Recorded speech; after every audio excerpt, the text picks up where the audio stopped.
that was one trade deadline thing, but the other thing we got to talk about what's going on with the Bucks, man, and Glenn the consultant. Glenn the consultant. Whoever the came consultant. up with that was good. Eric that came up with that name. Since Eric came up with the name, man, Eric, why don't you go ahead and let us know first, man? What you think going on with the Bucks, man? They 1-6 since he been there, since he got there. 3-7.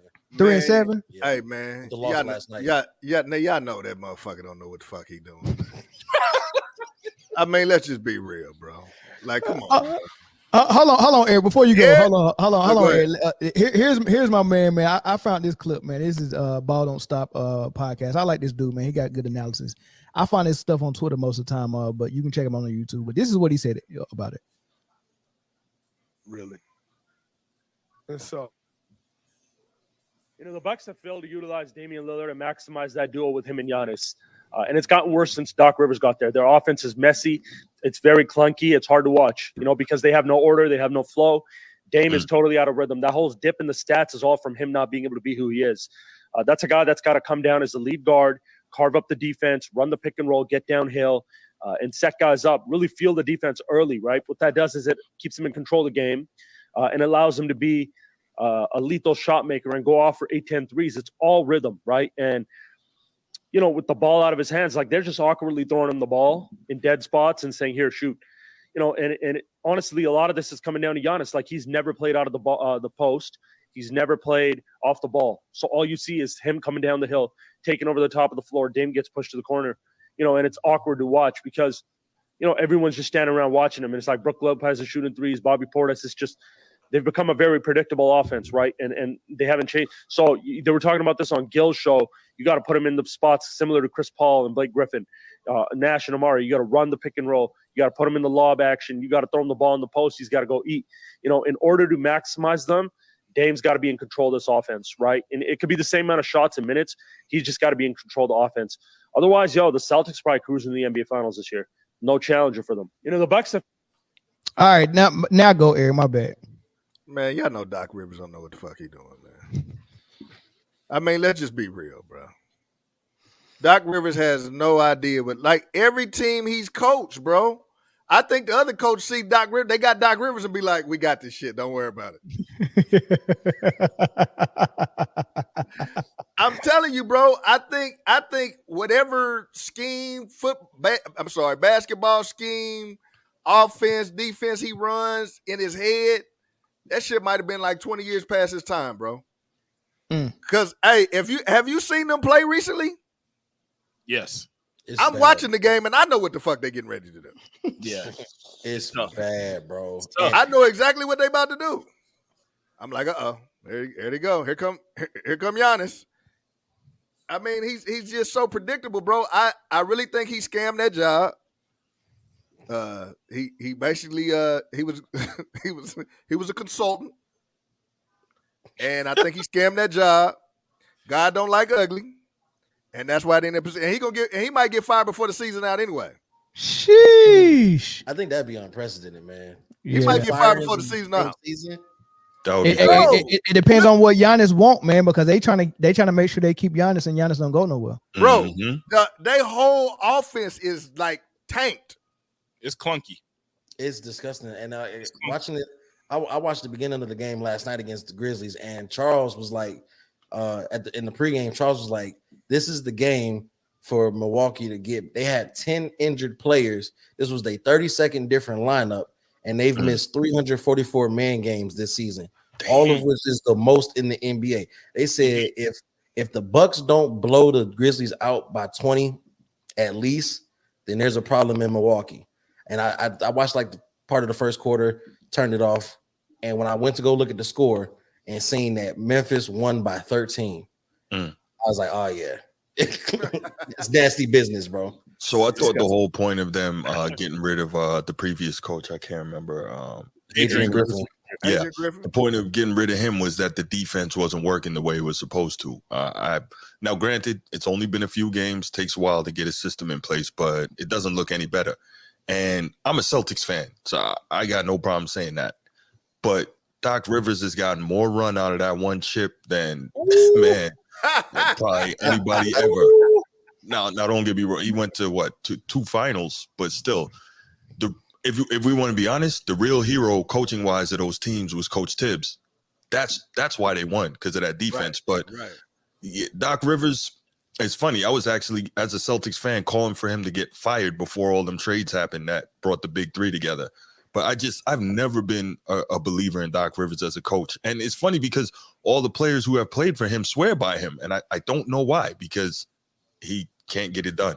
I don't know. Hey, Bruce, you know what, though? What's up? Hey, Doc Rivers, man.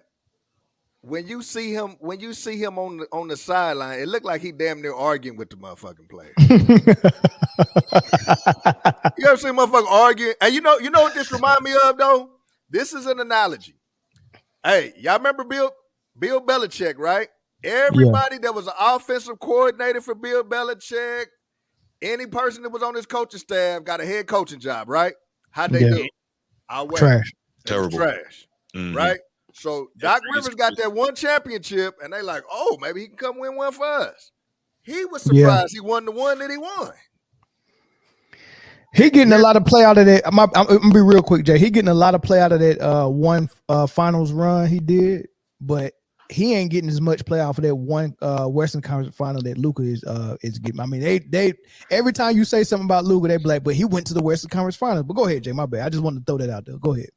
Nah, the fact of the matter is, Glenn the consultant, now Glenn the head coach, he probably done snuck his way into Glenn, president of basketball operations, and he probably he gonna clear a roster spot right now to bring in a free agent, and I could see Austin Rivers suiting up before the end of the season for them boys, man. Nah, I don't think so. Nah. Why? Nah, because who you gonna give up? Because the Nassas ain't going nowhere. Who you gonna give up that for that?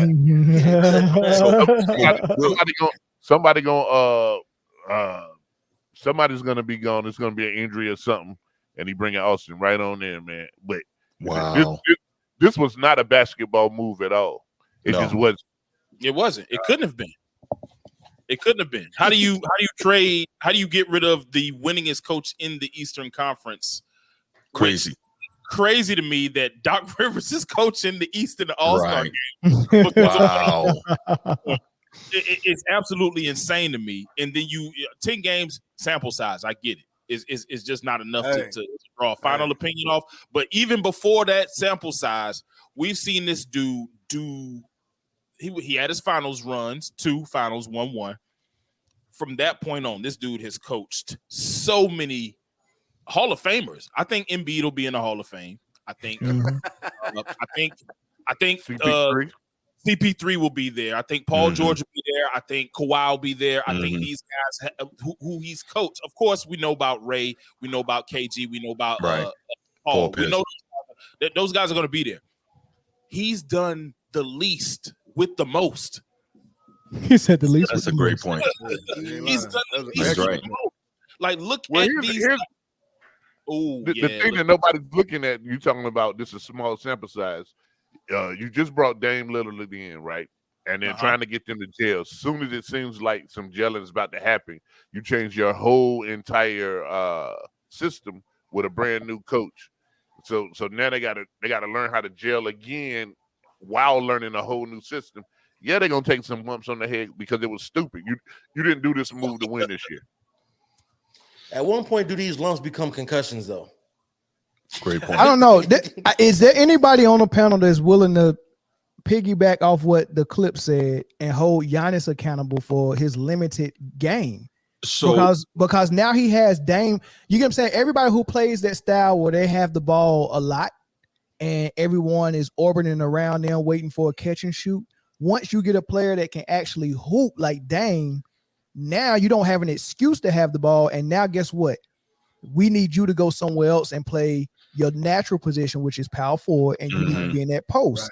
And Giannis don't have a post game, and he definitely ain't no catch and shoot player. So now you got a superstar in Dame that you can't even use for his abilities because you got a superstar in Giannis who can only do one thing. And that's why LeBron has always suffered with great point guards. The only one that actually worked with him was Kyrie, and that's a testament to Kyrie's greatness.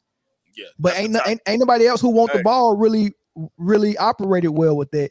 Can somebody speak to Giannis actually being held accountable for this and not just Dr. Hey, you know what though? Oh, go ahead, Bruce. Go ahead, Bruce.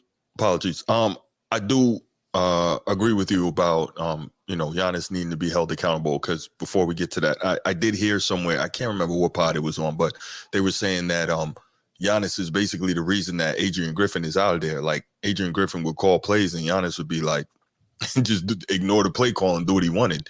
So I don't know what was his issue. And it's sad because I've never looked at Giannis as that type of guy, but clearly the happy-go-lucky, happy to be here, just play hard every night and not diva type superstar. I guess that's gone. He's been in the league too long, made too much money. He's won. It was a language barrier. I'm sorry? It was a language barrier. Giannis didn't understand what he was saying. Could be. Could be. Who knows? I'm just happy to be here.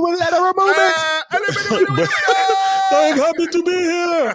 No, but with that, I think Giannis does hold some accountability, and obviously we know he doesn't have the post skills. We know he's not a catch and shoot player, to Mel's point. But here's the thing, and I just thought about this. The analysis Mel played at the beginning of this segment, talking about Dame being a major P&R guy, pick and roll. Okay, that's cool. So if that's the case, you Doc Rivers, okay, Dame, you run the pick and roll, you're dangerous. Why are you not getting this Karl Malone, John Stockton film out there and play closer to that? Because that allows for Dame to do what he does, playing the pick and roll, and you can get Giannis going downhill. Now, he's not going to do the pick and pop like Karl Malone did, but you can get him going downhill. He can catch the ollie, or, you can hit him with the pocket pass. He can get a layup, what have you. Like, why are we not seeing more of that? And this is what frustrates me with the modern NBA. I think the coaching is so lazy. If you got a guy who's, like they talked about, pick and roll, well, then use the greatest two pick and roll point guard power forward combination ever. Use that as your template. It doesn't have to be exactly the same, but use some of that stuff. What are your thoughts on that? If the superstar is against it, that's the guy who the superstar is holding way more power than the head coach now. You're right. You know what I'm saying? And that's just what it boils down to. I always remember when Rick Pitino went to the Celtics. Yeah. And he tried to get them boys depressed, and them boys said, "Man, hey, you know what kind of money we making? We ain't pressing." Yeah, I'm not going down there 94 feet. I'm not doing it. Yeah. What is wrong with you? And he said that a lot of them guys had played for him in college, and I think Cybertron went up to him and said, "Look, man, if we don't win, they firing you. We good." Right. Yeah. That sounds like a Cybertron quote right there. That's Hey, you know what though? To Bruce's point and to Mel's point, that's why they got a coach, man. The coach is supposed to look at those deficiencies and say, "Hey, man, this is how we gonna play the ball. Giannis, this is your strength. Dame, this is your strength. I'm gonna marry these two strengths together, which is gonna cover up some of our weaknesses, so we can win games." But when you value the superstar more than you value the coach, like so that's why, like, even in with the NIL deals or whatever, that's why a whole lot of the old school coaches are getting out the game, because you don't have the power to implement your system. You don't have the power to discipline players for missing practice or being late or whatever. And listen, seats and butts, butts and seats, pardon me, is the only thing that ownership care about. You know what I'm saying? So listen, if Giannis don't want to run the pick and roll, then I don't care how good Dame literally is with the pick and roll. We ain't doing it. Right. You know what I'm saying? Right. So I think, and Doc can whisper his way to saying pick and roll 100 times. We already know that Giannis gonna look right past it. Hey man, if y'all don't give me the ball right here, and I'm gonna do what I want to do. Yeah. As I'm sitting here listening to y'all, you know what I realized? Like, I think that initially my thought process was the same as Giannis. Happy to be here, go lucky, the African boy who made good on his family. Yeah. You know what I'm saying? Yeah. But look at the amount of coaches. Like Greg Budenholzer won them won them an NBA ring, and he was gone as soon as they looked like they took a step back. He was gone. I think he left for personal reasons, though, bro. No. He was going to be gone if they didn't win that chip anyway. He was going to be gone. Exactly, and that's what I was going to say. Yeah. I think that if they didn't win that chip, that he was going to be gone anyway. But I think that he was a good coach, especially because, I mean, if you look at the blueprint for their offense, it was Drew, play some tough defense. Giannis, have the ball in your hand for the majority of the time. You go downhill, you draw fouls, repeat the process again. Chris Middleton, when we need buckets, you get buckets. If that is not the formula, which I think that, this is just an assumption that Adrian Griffin probably wanted to change some things, especially with acquiring a player and a talent like Damian Lillard. I think that may have been some of the pushback that he didn't want to do that. And for somebody as bagless, and I hate to say that word, but as bagless as Giannis, like, you have to be willing to take responsibility but it's hard to take responsibility when you're the man of the city, though. Like, he is Milwaukee. He's the guy that they broke the bank for. He's the guy they're going to continue to break the bank for. And so when anything that he does is going to be of no consequence. So anything that he doesn't have as far as his game is going to be of no consequence. If something is wrong, which it really wasn't even that wrong, they were number one in the East. But if something is wrong, it's going to always be somebody else's fault. Hey, Zoe, what up, bro? And to speak to your point, remember when they went to Portland and in the press conference before, Dame said, "Hey man, hey, never say never. I can see myself back in the Portland jersey again, but right now I'm in Milwaukee. I'm playing I've never heard a player kind of speak like that. Like, something's going on behind the scenes where Dame not really happy in Milwaukee. Right. That's a great point. He looked frustrated out there, but Giannis just got to get to the point where he want to win more than he want to. Like, sometimes people want to win and win the way they want to. They want to win their way, yeah. Instead of just winning. And I think when people get toward the end of their career and they haven't won before, they get more desperate, and that's when you see Kevin Garnett go to Boston and scale his game all the way back. That's when you see Rashid go to Detroit, scale his game back, and that's when you see people like Tim Duncan scale their game back. You didn't get a whole bunch of what they could really offer because they was playing so the team could be more successful, and that's what Giannis need to do. If you look at the big three in Boston, Paul Pierce was the dude that was going for points, right? He was the guy. Garnett did something totally different, and then Ray Allen, all he was doing, he went from a guy who could get his own shot, who can get a slash, who can get to the hole, to being, okay, I'm just gonna be catching, shooting, I'm gonna run past these screens, right? So Ray Allen was running around screens and stretching the floor out. Garnett was doing his thing on the pick and roll with Rondo, post up every now and then. And Paul Pierce was that dude. And that's what the Milwaukee Bucks need to do. Dame needs to be that dude. Giannis need to be in that block on that post, setting screens and doing those type of things. And then and Middleton need to be running cross screens and stretching the floor. Giannis' days of being a point forward needs to be over, right? And that's not what he want to do. Last one, and we'll move. You know what I think probably halted that progress for that to happen or ruin that from being a thing is that Giannis ended up winning a championship his way. Had he not won that championship, we might already see that step back Giannis. Like, okay, I know I can do some. I have a decent game, but I need somebody else to accentuate. I need somebody else to take the attention off. But because he won that championship his way, point. You can't tell him anything now. Yeah, because he did it. I did it my way, so I can do it again my way. And now he's hard set in that mindset, and that's hard to get out of. They only get past Kevin Durant if they weren't letting PJ Tucker play wrestling with him. But